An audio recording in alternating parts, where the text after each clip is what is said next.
A ver, el término la nube es probablemente una de las ilusiones ópticas más efectivas de todo el marketing moderno. Suena a vapor de agua, a algo etéreo, casi mágico, y sobre todo sin peso. Totalmente. Es una ilusión muy conveniente. Nos ha dado esta falsa sensación de que el mundo digital, pues, carece de fricción, como que la innovación en software no tiene consecuencias físicas. Exacto. Pero al sumergirse en el inmenso volumen de fuentes, de artículos y reportes financieros que tenemos sobre la mesa para este análisis a fondo, o sea, esa nube choca violentamente contra el suelo. Y resulta que pesa millones de toneladas de acero, cobre y silicio. Y tanto. Lo que revelan los datos correspondientes a esta semana, del 27 de abril al 3 de mayo de 2026, es un cambio macroeconómico salvaje.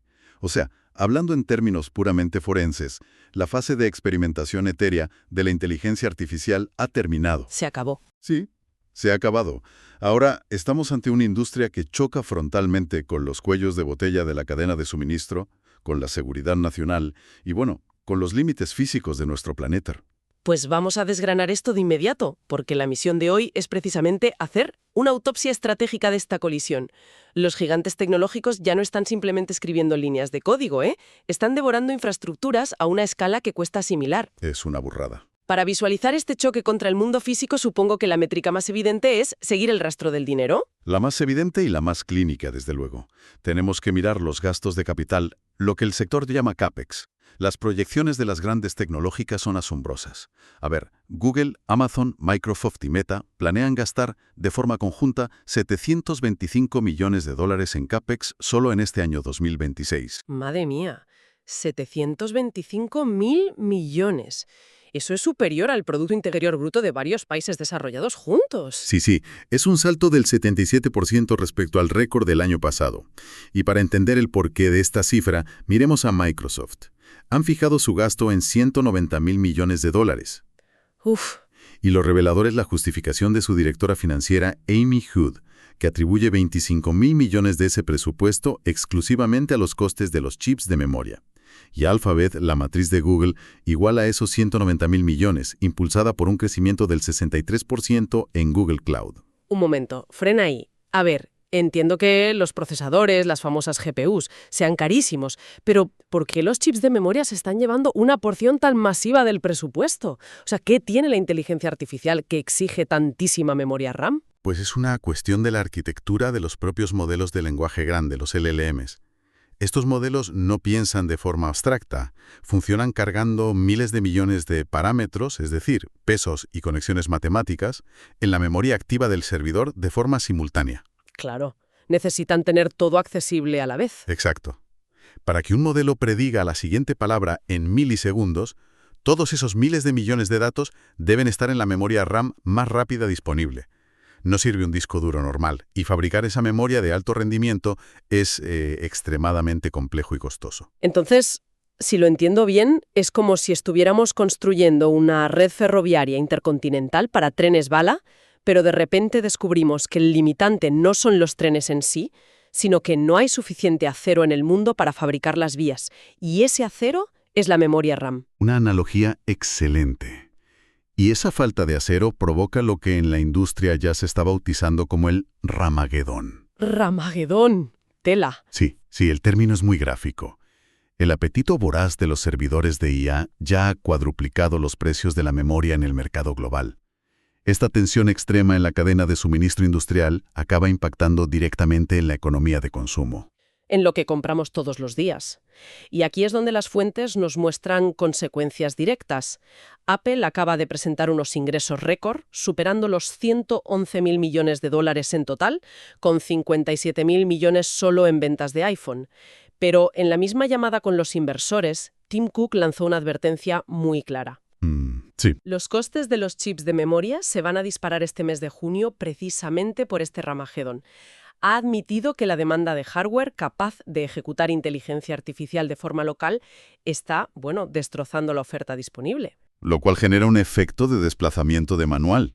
Si los servidores corporativos están absorbiendo y encareciendo toda la memoria disponible, los ordenadores de uso personal se convierten inevitablemente en artículos mucho más caros de fabricar. Fíjate si es así que hay un detalle en los informes que ilustra esto a la perfección y me ha dejado muy sorprendida. Ha pasado a mejor vida el Mac Mini de $599. Ya, el modelo básico. Sí, Apple ha eliminado discretamente esa configuración de 256 GB de almacenamiento. Ahora el precio mínimo de entrada sube a $799.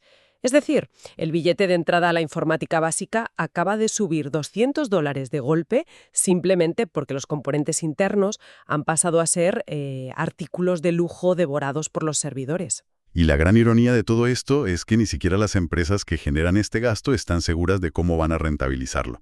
O sea, Sarah Frier, que es la directora financiera de OpenAI, ha advertido internamente que el inmenso ritmo de gasto de su compañía podría ser insostenible. Tienen proyectado un compromiso de 600.000 millones en centros de datos a largo plazo. ¡Qué salvajada! Y ella advierte que eso podría terminar superando con creces los ingresos reales por suscripciones de software. El modelo de negocio actual simplemente no cuadra. Lo cual nos lleva a una encrucijada fascinante en este análisis. Si mantener la inteligencia artificial operando en la nube es un pozo sin fondo de gasto, ¿cuál es el siguiente paso lógico para estas empresas? Encarnar a la IA, sacarla del servidor abstracto y darle un cuerpo físico. Al construir dispositivos y robótica, pueden capturar valor vendiendo el hardware, la pieza física, y al mismo tiempo obtener datos del mundo real que el software en un navegador web nunca podría conseguir. O sea, pasamos de vender suscripciones a construir máquinas. Básicamente. Y esa transición es visible en los movimientos de esta semana, empezando por los bolsillos. Según un informe del analista Min-Chi Kuo, OpenAI está preparando el lanzamiento de un teléfono inteligente propio para el año 2028. Para rivalizar directamente con el iPhone. Exacto, se ensamblaría con Luxshare e integraría chips de MediaTek y Qualcomm. Pero, a ver, sabiendo lo dificilísimo que es entrar en el mercado de la telefonía, ¿por qué OpenAI abandonaría sus ideas iniciales, como aquellos proyectos de altavoces o lámparas inteligentes, para meterse en esta guerra de los móviles? Por pura supervivencia estratégica. Y bueno, es un movimiento bastante cínico. Un teléfono móvil es el único dispositivo que te acompaña constantemente. Para que un agente de IA funcione de verdad, no basta con hacerle preguntas. El agente necesita conocer el contexto en tiempo real. Tu ubicación, lo que haces. Tu ubicación, lo que ve la cámara, lo que capta el micrófono, tus patrones de uso, todo. Si OpenAI depende del hardware de Apple o de Google, siempre estará a expensas de las reglas y bloqueos de esas compañías. Controlar el hardware es la única manera de asegurar un acceso sin filtros a la vida del usuario. Vale, un teléfono tiene lógica comercial, pero lo que resulta verdaderamente impactante al repasar las fuentes es la magnitud de la apuesta por la robótica pesada. No hablamos de brazos mecánicos en un laboratorio, hablamos de ejércitos de humanoides. Literalmente. La escala industrial ya está aquí. La empresa OneX acaba de abrir una inmensa fábrica en California. Su objetivo no es experimentar, es producir 100.000 unidades anuales de su modelo humanoide Neo para el año 2027. ¡100.000 unidades! Y estos robots se venden por $20.000 o bajo un modelo de suscripción de $499 al mes. Y ojo, la prueba de que hay demanda es que su primera tirada de 10.000 unidades se agotó en tan solo 5 días. 10.000 robots vendidos en 5 días. Es una locura. Además, las fuentes señalan que funcionan con una plataforma de NVIDIA llamada Jetson Tor. ¿Qué hace exactamente este sistema para ser tan crucial? Pues a diferencia de los chips diseñados para servidores en la nube, Jetson Tor está diseñado arquitectónicamente como un, digamos, cerebelo electrónico. Permite que el robot procese cálculos complejos de inteligencia artificial visual y al mismo tiempo maneje el control motor de sus articulaciones en fracciones de segundo. Y todo eso de forma totalmente local, supongo. Eso es, sin depender de una conexión a Internet que podría fallar. Claro. Y Meta tampoco se queda atrás en esta carrera por dotar a las máquinas de capacidades físicas, aunque con un enfoque muy distinto. Han adquirido Assured Robot Intelligence, una startup fundada por antiguos investigadores de NVIDIA. Y lo que más les interesaba de esta compra era una tecnología denominada eFlash. A ver, el término eFlash suena a película de terror cibernético, la verdad. Totalmente. Carne electrónica. Pero mecánicamente es brillante. Históricamente, el gran problema de los robots es el tacto. Tienden a aplastar cosas porque no sienten la presión. El eFlash resuelve esto integrando magnetómetros diminutos en un material flexible. Interesante. Cuando el material toca un objeto, se deforma ligeramente, alterando el campo magnético. El magnetómetro detecta ese cambio microscópico y la IA interpreta exactamente cuánta presión está ejerciendo. Así puedes sostener un vaso de cristal o un huevo sin romperlo. Exacto, y la jugada corporativa de Meta es muy clara. No quieren construir las articulaciones de metal. Quieren ser el equivalente a Android en los humanoides.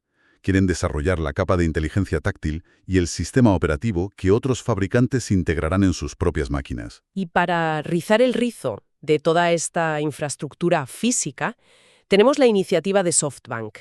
Masayoshi Son quiere levantar una empresa de 100.000 millones de dólares llamada Rothce. Y su misión es utilizar robótica avanzada para construir literalmente nuevos centros de datos de inteligencia artificial. Es un bucle de retroalimentación perfecto. Es que es un ciclo donde los robots construyen los servidores necesarios para entrenar a la siguiente generación de robots. Y todo esto, evidentemente, requiere cantidades absurdas de electricidad. Un consumo energético que la red eléctrica terrestre actual apenas puede sostener. Por eso Meta acaba de firmar un acuerdo de suministro con la empresa Overview Energy para obtener 1 gigavatio de energía. 1 gigavatio. Sí, pero no de fuentes convencionales, de energía solar espacial. ¡Wow! Satélites que capturan la luz del Sol en órbita y transmiten esa energía de vuelta a estaciones receptoras en la Tierra. 1 gigavatio es la potencia equivalente a un gran reactor nuclear y estaría dedicado exclusivamente a mantener vivos estos centros de datos. Llegados a este punto, al sumar ejércitos de humanoides con inteligencia táctil, robots levantando infraestructuras y energía canalizada desde el espacio, es inevitable observar cómo el desarrollo corporativo empieza a solaparse con las capacidades y necesidades de un Estado-nación. Totalmente. Lo cual nos lleva al terreno más tenso de esta autopsia, que es la militarización de la IA y el conflicto por los derechos digitales. Era el paso inevitable. Cuando gestionas infraestructuras globales y dominas el análisis de datos masivos, los ministerios de defensa llaman a tu puerta. Esta misma semana, el Pentágono ha hecho oficiales una serie de acuerdos simultáneos con SpaceX, OpenAI, Google, NVIDIA, Reflection, Microsoft y Amazon Web Services. Casi nada. El propósito explícito es integrar la tecnología de estas 7 corporaciones en las redes clasificadas del Departamento de Defensa de los Estados Unidos. En concreto, buscan operar en lo que denominan niveles de impacto 6 y 7. Aclaremos esto, porque es clave para entender la gravedad del asunto. O sea, ¿qué implica exactamente integrar tecnología en una red de nivel de impacto 7? No estamos hablando de un filtro de correo basura para el gobierno, ¿verdad? En absoluta. Los niveles de impacto 6 y 7, dentro de la arquitectura militar, corresponden a redes que manejan información clasificada como secreta o altamente secreta. Hablamos de datos de inteligencia militar, capacidades de combate, estrategias de defensa nacional. Información que, de verse comprometida, causaría daños excepcionalmente graves a la seguridad del país. Ya. El Pentágono busca convertirse en lo que han definido como una fuerza de combate centrada en IA. Quieren que el procesamiento algorítmico esté en el núcleo de la toma de decisiones críticas en el campo de batalla. Pero ante unos contratos de tal envergadura, que te vinculan directamente al aparato bélico de una superpotencia, resulta muy llamativa la ausencia de una de las empresas líder del sector. Porque Anthropic no aparece en esa lista de acuerdos. Y aquí me pongo un poco en el papel de abogada del diablo. ¿Se han negado a participar? Pues sí, Anthropic brilló por su ausencia. El mes pasado, el Pentágono etiquetó oficialmente a Anthropic como un riesgo para la cadena de suministro. ¿Un riesgo? ¿Por qué? Porque la empresa impuso condiciones. Exigían incorporar barreras de seguridad y restricciones éticas estrictas sobre el uso militar de sus modelos algorítmicos. Rechazaron firmar una cláusula genérica que permitiera el uso de su tecnología para, cito textualmente, todos los fines lícitos que el gobierno considerase oportunos. O sea, no quisieron dar un cheque en blanco al ejército. Y claro, la reacción del gobierno ha sido contundente. Muy contundente. Y la tensión va más allá de esa etiqueta de riesgo. La Casa Blanca ha intervenido directamente para bloquear la expansión de Mythos, que es el nuevo modelo de Anthropic. Han restringido su acceso a más de 70 organizaciones.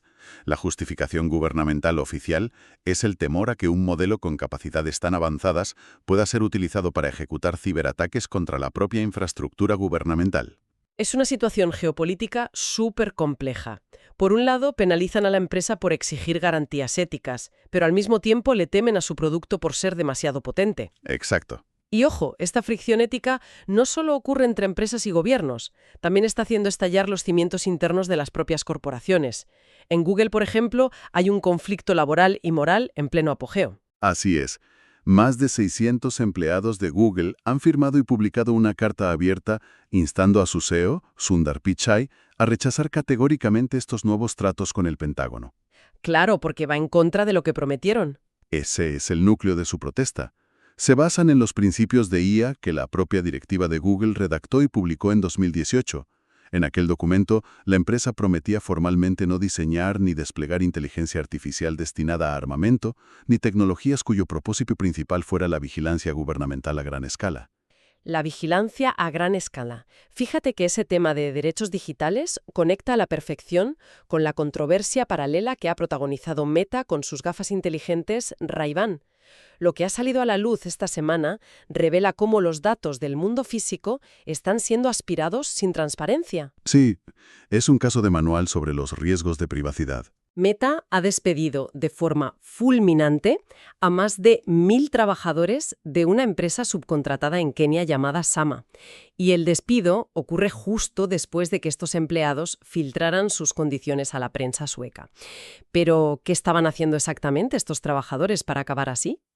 Estaban realizando labores de anotación de datos masivos. Para que las gafas de Meta entiendan el entorno, necesitan que humanos revisen miles de horas de grabaciones capturadas por los usuarios y etiqueten los objetos. El escándalo radica en lo que estos empleados estaban viendo y viéndose obligados a etiquetar. Cosas privadas, imagino. Reportaron tener que etiquetar constantemente situaciones hiperprivadas, conversaciones personales, datos bancarios reflejados en pantallas, personas en baños públicos, gente sin ropa. ¡Qué horror! Lo grave, desde la perspectiva de la vigilancia, es que la inmensa mayoría de las personas que aparecían en esas grabaciones no eran los dueños de las gafas, eran terceros, que no tenían la menor idea de que estaban siendo filmados para entrenar a una IA. A ver, para ser justos con la información, Meta ha defendido públicamente que el uso de la cámara requiere una acción manual del usuario y que todo esto está amparado en sus términos de servicio. Sí, ese es el argumento oficial. Sin embargo, la reacción corporativa ante la filtración es muy cínica. Según los reportes, la subcontrata penalizó a los empleados implementando medidas de seguridad asfixiantes para dar con los responsables del chivatazo. En la práctica, han castigado a los trabajadores que revelaron estas infracciones éticas. Es una forma de silenciar el problema de raíz. Observando de forma objetiva todo esto, tenemos corporaciones luchando contra el escrutinio de sus propios empleados, gestionando crisis de privacidad masiva y asumiendo contratos militares de nivel 7. Era cuestión de tiempo que todo este frente abierto llegara a los tribunales, ¿no? Y tanto.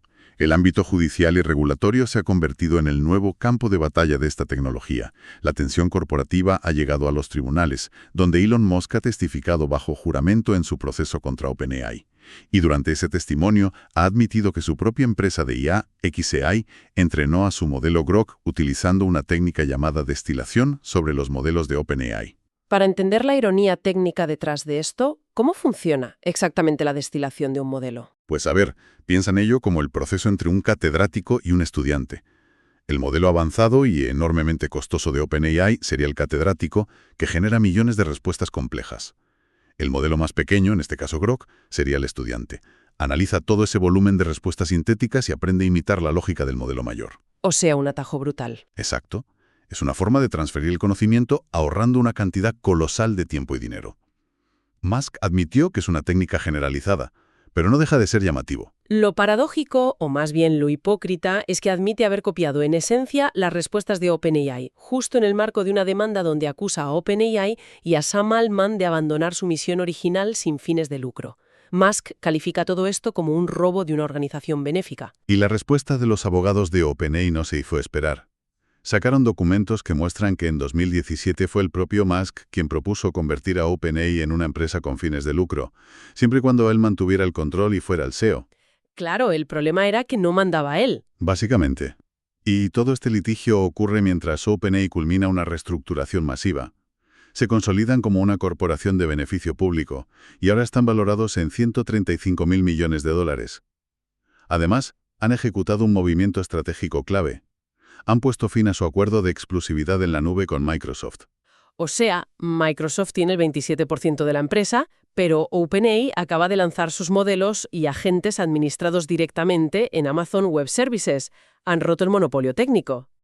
Exactamente. Mitigan el riesgo de depender de una sola infraestructura. Y es que el riesgo regulatorio y geopolítico no hace más que crecer. Las fronteras físicas se están levantando frente a la expansión digital. Por ejemplo, China acaba de bloquear de manera definitiva la adquisición de 2.000 millones de dólares que Meta iba a hacer sobre Manos, una startup de IA. Y las fuentes indican que la Comisión Nacional de Desarrollo y Reforma de China lo usó como pura palanca política. Lo hicieron justo antes de una cumbre entre Trump y Xi Jinping. La tecnología es hoy una moneda de cambio estatal. Y China también demuestra ser implacable cuando el software falla en el mundo físico. Tras un fallo masivo de los vehículos Apollo Go de Baidu en Wuhan, el gobierno congeló los permisos de robotaxis al instante. Cuando el código falla en la calle, los gobiernos cierran el grifo. Y al otro lado del mundo, la Unión Europea sigue construyendo su propio muro regulatorio. Europa ha ordenado a Google abrir el sistema Android a los rivalos de IA, alegando que dar trato especial a Gemini viola la ley de mercados digitales. Sí, la DMA está golpeando fuerte. Además, la UE determinó que Meta incumple la verificación de edad en menores en Instagram y Facebook y amenazan con multas del 6% de sus ingresos globales. Si juntamos todas estas piezas, desde el gasto astronómico en chips hasta las fábricas de humanoides, los tribunales y los contratos del Pentágono, la conclusión de esta autopsia es incuestionable. El choque de la escala física y la geopolítica es absoluto. La IA ya no es una aplicación divertida en el navegador. Para nada. Desde los 725.000 millones que encarecen los ordenadores de uso diario, pasando por la integración bélica de nivel 7, la IA es ahora un activo macroeconómico y de seguridad nacional de primer orden. Ha sido un recorrido verdaderamente exhaustivo. Para cerrar, basándonos en todo este entramado de corporaciones y estados, quiero dejar una reflexión final sobre la mesa. Vemos a estas gigantescas empresas invirtiendo cientos de miles de millones, compitiendo por recursos físicos limitados, lanzando satélites solares para obtener energía e integrándose en los ejércitos de las superpotencias. Sí. Si todo esto sigue así, ¿qué sucederá el día en que un sistema de IA considere, lógicamente, que su propia expansión requiere recursos críticos que los estados nacionales no están dispuestos a ceder? Es un interrogante muy inquietante, pero viendo el nivel de integración y la dependencia energética, los acontecimientos de esta semana nos obligan a considerarlo como un escenario plausible a corto plazo y no como ciencia ficción. Totalmente de acuerdo. Muchas gracias por acompañarnos en este análisis a fondo. Es vital seguir cuestionando cada cifra y la mecánica detrás de estos titulares. Nos escuchamos en el próximo análisis.